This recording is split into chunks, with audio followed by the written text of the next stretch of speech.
Welcome back to Learning Curves. Too much? Too much. I'm still Anastasia, and I'm glad to have you here. Today I'm going to talk to you about what I've learned about my curves. The last time that I saw you was 5 months ago. Tomorrow I will be 24 weeks pregnant, and since I filmed that first video, I have lost 30 pounds. 5 more have come back in the form of a human and placenta and all that business. And this channel, half of the name is about my curves. Are my curves? Since the channel is Learning Curves and my curves have changed since the last time I saw you, I thought I'd talk about it. It's not gonna be uncomfortable at all. We're just gonna get right on into it. I was a skinny kid, like a little kid. I was fit, but I would hear women that I'm close with speak negatively about their own bodies. I remember thinking, oh God, that must be terrible. That must be terrible. And I remember praying, please God, please don't let me be fat. Please God, please don't let me be fat. Desperately, I thought that would be the worst thing in the world, is to grow up and be fat. But as soon as puberty hit, and I did get more body fat, like fine body fat, healthy woman, female body fat. I remember specifically in 8th grade feeling big, feeling like a big girl. And that feeling kind of never went away. But like when I look back at those pictures of myself in 8th grade, I didn't look big. I looked fine. I looked like an average body. When I look back at high school pictures, which I absolutely remember feeling big in high school, and then even in college, that was the smallest that I ever was. I vividly remember coming back from a run at one point, and I was standing in front of a mirror in shorts and a sports bra, kind of examining things, pinching, whatever. I'm sure there are a lot of women who understand how devastating it is when that is not effective in having the physical effects that you want it to. Instead of being proud of how strong my body was and being proud of the changes I had made, I remember thinking, I hope this isn't the best shape I'm ever going to be in my life. Why not? This is a good shape. That was good. Like, so? Whatever. The things I wish I could go back and tell myself. But I saw somewhere on Pinterest a while ago, my sister-in-law and I were laughing about this. It said, I wish I was as fat as the first time I thought I was fat. Because our perspectives change, right? But like looking back at all of those times that I know I was not kind to myself in thought, I wasn't as big as I thought I was. And when I thought I was okay, I was skinny. I think I was skinny. I mean, for me, I was skinny. The moment that things kind of turned around for me, one of my best good friends, Tina, towards the end of 2010, beginning of 2011, she said, hey, I think I'm gonna do this cleanse, detox thing through Whole Living Magazine. I think they called it the 28-day action plan. She's like, I think I'm gonna do this thing. Do you wanna do it with me? And I read it and it seemed crazy. It was pretty restrictive. It was very like clean it all down for a week, add things in the second week and see how your body reacts. Day 4, I remember waking up having good energy, and I remember having a plum, and I ate this plum, I want to say pornographically. It was just the way that I enjoyed this plum, every moment of it. It was so sweet. It was so, and I, in that moment, felt really directly connected to the fuel I'm putting in my body and the way that it feels. And that was my first introduction to wellness. I didn't have the word for it, but I was seeing direct effects of how I treat my body in how my body feels. And I realized I didn't feel like a victim of this shell I'm in. It felt really good to take care of myself. And, you know, instead of telling myself, you're not good enough, you're not good enough, you're not good enough, telling myself, I care, saying, you know, I'm investing in you, you know, watering the plant, if you will, was really transformative for me. Something else I started doing that may seem little, but made a huge difference is, I know for a lot of women, going clothing shopping can be a frustrating and sometimes depressing experience. And so something I started doing was I stopped grabbing the size I used to wear if I know my body's changed. I stopped grabbing the size I felt like I was supposed to fit into or wanted to wear, and started grabbing either the size that I was like, oh, I probably was, or even the size larger. I mean, now I just go to the plus size section. I go to the plus size section. Sometimes I grab the smallest size there. Sometimes I don't. But it feels so much better to try on something that fits or is even a little big than it does to try and, like, you know, put the toothpaste back in the tube kind of trying on clothes. It's terrible. It is terrible. It feels so awful to try and put on a size that you think you're supposed to be and not fit, It's so unflattering. It's a terrible experience. I hate it. And I've stopped doing it to myself. Because why? Why? Nobody's gonna look at you and be like, oh my gosh, you look so cute. What size are those pants though? Nobody's gonna do that. Nobody's gonna do it. Something else that's made me feel really good about my body, I'm gonna feel like a wild card, watching the television show RuPaul's Drag Race.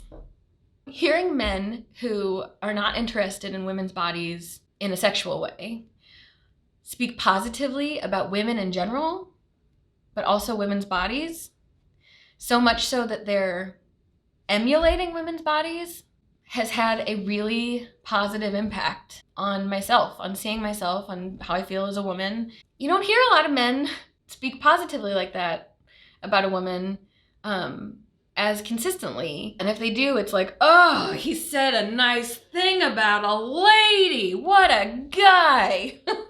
I mean, how many men insult each other by saying, oh, it's girl's clothes, or, you know, calling each other girl, like that's an insult. Why? But also watching these very differing bodies turn into gorgeous knockout women, it makes me think about how, like, it doesn't really matter what you start with. It matters what you make of it. It matters what you do with it. And knowing that I have that much control over my appearance, and also who cares what the rest of the world thinks? I think that drag's one of the bravest things. Being that loudly and unapologetically you, expressive of yourself, you know, I think is really beautiful and inspiring. Finally, the thing that has been most transformative, and I'm actually not going to spend a lot of time here because I'll make another video dedicated to this, is birth. Is giving birth to a human being. Growing and bringing forth a human being, a person, a whole person. Oof, what a trip. Labor was really humbling, but unbelievably empowering. And I remember afterwards being like, do you know what this thing does? Like, do you know what it does? Because I have seen what it does. And even if you don't use it for that, even if you have decided that that's not how you want to use your body, what an incredible thing to be capable of. It's like a race car. Even if you keep it in the garage, it still does some incredible things. The thing I want skinny people to know is when it's just me, like if I existed in a vacuum, I'd be like, what is this place? This place sucks. Vacuum. If I didn't have outside influences, if none of us had outside influences, we'd feel fine about our bodies, right? When small women look at small women, they don't say, oh, it must be terrible to have her such and such. I mean, maybe they do for some things, but I feel like overall they think, oh, I like this about her, but I'm glad I don't have that, and whatever, when they're comparing bodies. But I feel like a lot of them look at me and think, oh, the boobs aren't worth it, you know?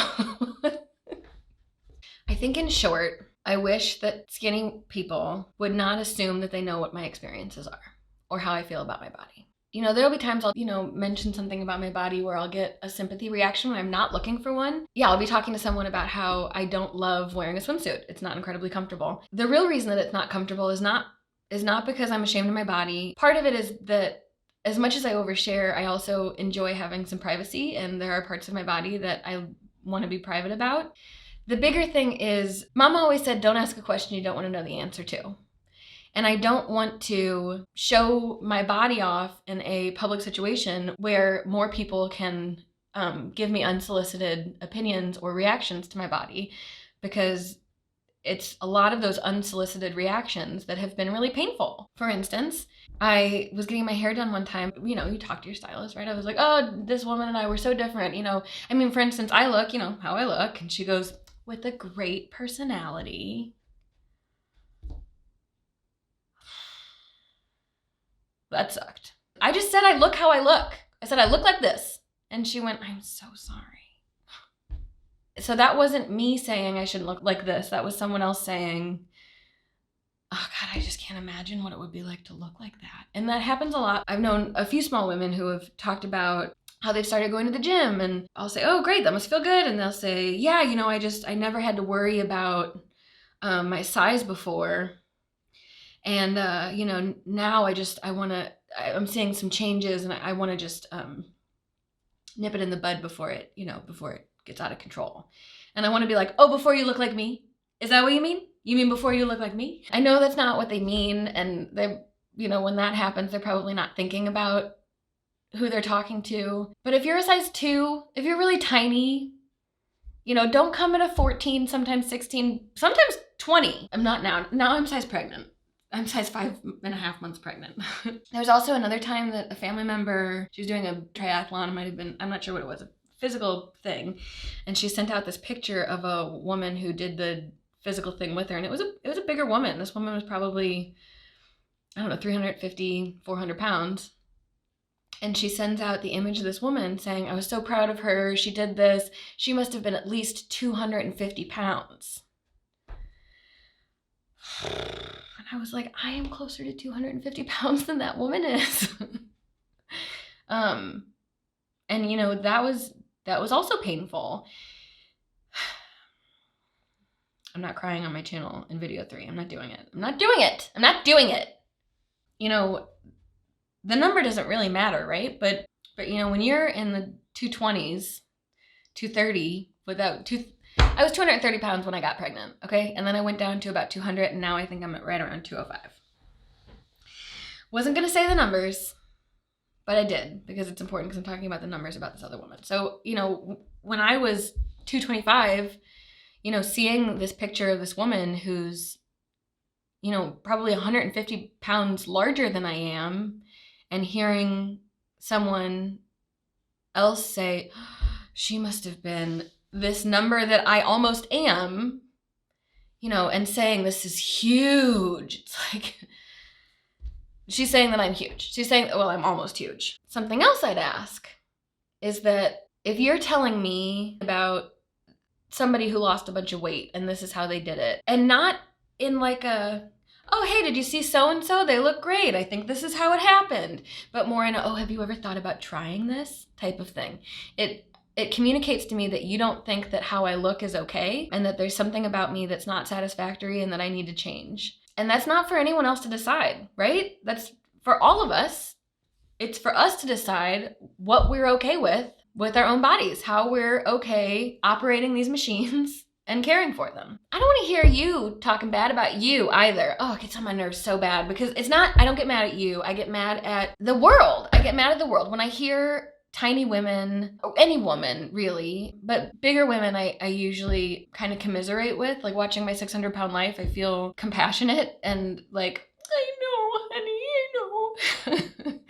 But when I hear smaller women, like really feel devastated about their appearance, I get so mad at all of the circumstances that lead to that. This has, for me, been a journey, and it's the entire body of work that collectively has brought me to where I am. I've stopped having my joy be tied to the number on the scale or the size of my pants. And it feels good. It's so liberating. Something I'm excited to continue learning is how to not have things other people say affect me. Because really, when somebody says something like, with a great personality, I mean, it says more about her, right? Like, how hard do you have to be on your own self that you pity me so bad, that you look at me and think, oh, well, at least I'm not that. I mean, she must feel terrible about how she looks. I want to be able to see that more. When somebody says something to me that's negative or hurtful or insulting, even accidentally, I want to be able to hear that as, how hard are you on yourself that you're that hard on me? So that's what I'm going to keep working on. In the meantime, I'm going to enjoy the shape changes happening, enjoy my body doing what I think is the coolest thing that a human body can do. Thank you for hanging out with me. Thank you in advance for not being rude in the comments.